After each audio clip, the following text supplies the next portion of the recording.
then of Shakespeare's clowns, then of those other lowly ones whose work makes possible the work of the mightier gods. And who else makes the work of the gods possible? Milton, Hopkins, the gods of God literature. In my notebook I find there had to be a god somewhere because of the singing, drawn forth by it, lifted by it above our heads, because of the voices, the throat tightening to make the sounds. Here apparently is where the thought of smallness begins to enter the poem. The constriction necessary for music, a roof like a meter. I may have been thinking of the irregularity of shingles and of the constriction of a roof makes. A holding in, like a turning back upon itself, constantly referring to itself, or referring to the contents back upon itself. At church camp, tell me why. All referring to, as we knew, back to God. It would all turn back to that. The heat and the breeze and the spillway rocks. All of this a calculation of the roof, holding us as if we were in a shadow box. That's where the shadow box enters the poem. I used to love those things. I made them out of shoe boxes, taping little cardboard people and trees upright inside. I don't know if what I describe is the sequence of my mind. All I can do really is explicate my own poem. The word that made the poem settle into place for me, when I finally found it, was tenderness. It turns the speaker back to the child she was, giving her that word like a roof over that child's head.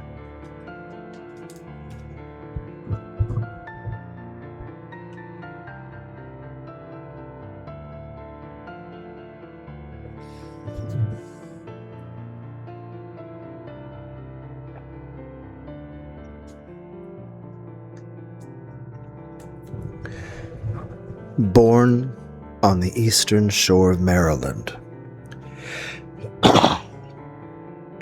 1967, and raised there by wolves and vultures, Catherine Carter now lives in Colowee with her husband near Western Carolina University, where she teaches in and coordinates the English education program.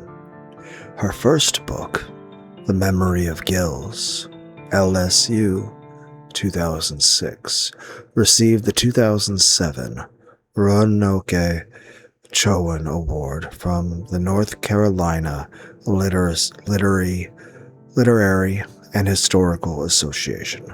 Carter writes the Book of Steve, or Adam and Steve, was written in 2005.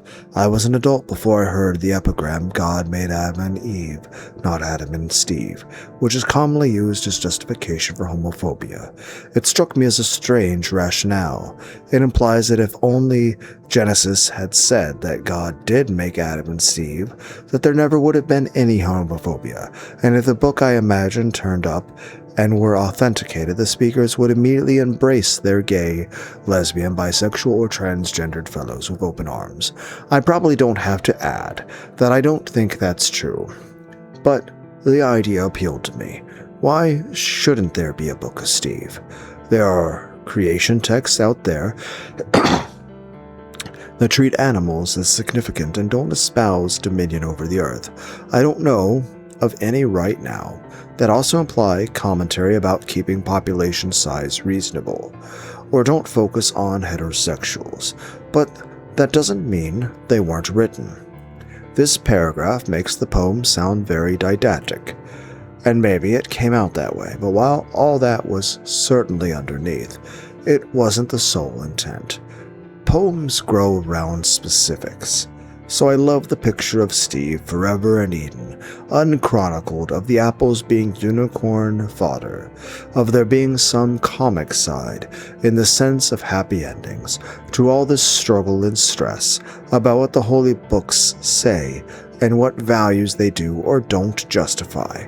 For me, this is a fairly light-hearted poem, and I hope it gives pleasure and amusement, solace as well as sentence. Suzanne Cleary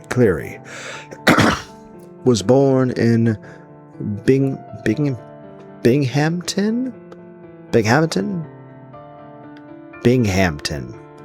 New York in 1955.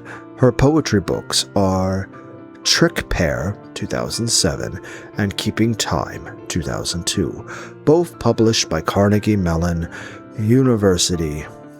Is it Mellon or Malone? Mellon, I don't know. University Press. She has won the Cecil Hamley Memorial Award of the Poetry Society of America. She is Professor of English at SUNY Rockland and reviews books for the Bloomsbury Review of From the Boy's Own Book, a complete encyclopedia of all diversions, athletic, scientific, and recreative of boyhood and youth by William Clark. Cleary writes, I might write more poems if I spent less time at flea markets, but I am irresistibly drawn to the worn, the cast-off, the forgotten, the old, the handmade, the lead-painted, mass-produced, especially ephemera and fabrics. I loved the feel in my hand of William Clark's thick little book with the long name, and so, dear reader, I married him to some ideas about mortality and mystery. The nameless boy featured throughout the book seems to stand for anyone who has ever wondered how best to pass the unknowable number of days we are each given. Billy Collins was born in the French Hospital in New York City in 1941. He was an undergraduate at the Holy Cross College and received his Ph.D. from the University of California, Riverside. His books of poetry include Ballistics, Random House, 2008, The Trouble of Poetry and Other Poems, Random House, 2005, a collection of haiku titled She Was Just 17, Modern Haiku Press, 2006, 9 Horses, Random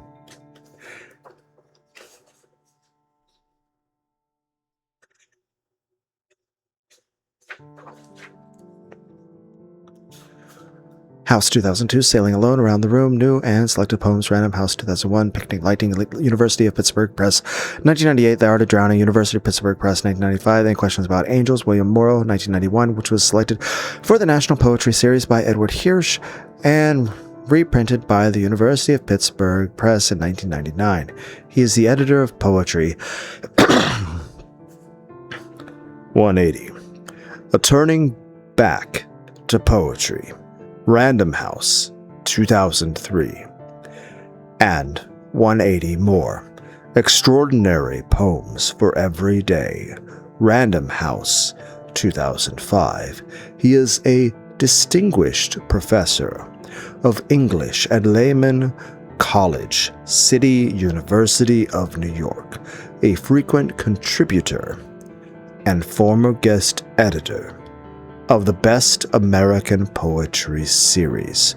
He was appointed United States Poet Laureate 2001, 2003 through, and served as New York State Poet 2004 through 2006.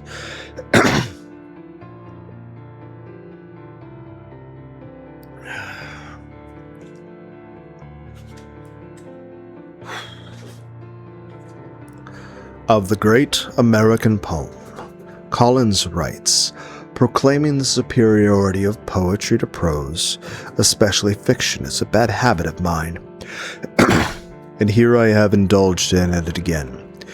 Is it just my sour grapes reaction to the mesmerizing popularity of fiction? The kind that can turn a novel into a major motion picture.